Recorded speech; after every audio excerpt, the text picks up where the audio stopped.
కొనుక్కోవడం, మళ్ళీ ఇన్వర్టర్లు కొనుక్కునే ఆలోచనలు ప్రజలు చేయడం, మళ్ళీ కన్వర్టర్ల కోసం చూడడం, లోడ్ షెడ్డింగ్ రావడం, ఇది చాలా బాధాకరమైన విషయం.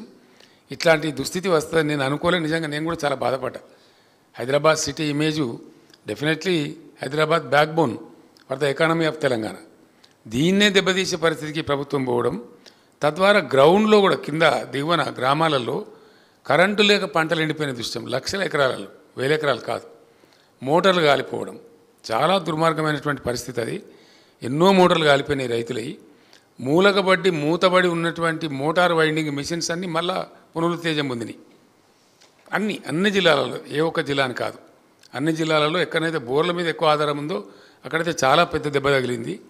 రైతులు చనిపోయినారు, పంటలు ఎండిపోయినాయి, మోటార్లు కాలిపోయినాయి, చాలా పెద్ద అవస్థ వచ్చింది.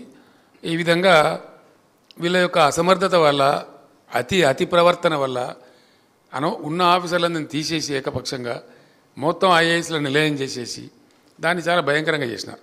అది కూడా చాలా పెద్ద బాధాకర పరిణామం. ఆల్రెడీ స్టార్ట్ అయిందండి.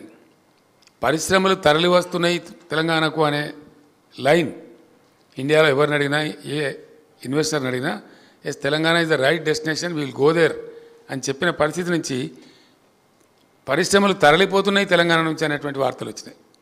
కార్నింగ్ అనే ఒక ఇండస్ట్రీ 1000 crores పెట్టుబడితో వచ్చి ఆల్మోస్ట్ వాళ్ళ పనులు ప్రారంభించాలి. ఆ దశలో ఆ పరిశ్రమ తమిళనాడుకు తరలిపోయింది. ఇక్కడ పరిస్థితి అంతా ఉల్టాపల్టా ఉన్నదని భయపడి పారిపోయినారు. అంటే ఎంత సిచ్యువేషన్ రివర్స్ అయింది, ఎంత ఇబ్బందికరమైనటువంటి పరిస్థితి వచ్చింది. ఇన్వెస్ట్మెంట్ తరలిపోవడం అనేది చాలా బాధాకరం, మోస్ట్ అన్ఎక్స్పెక్టెడ్.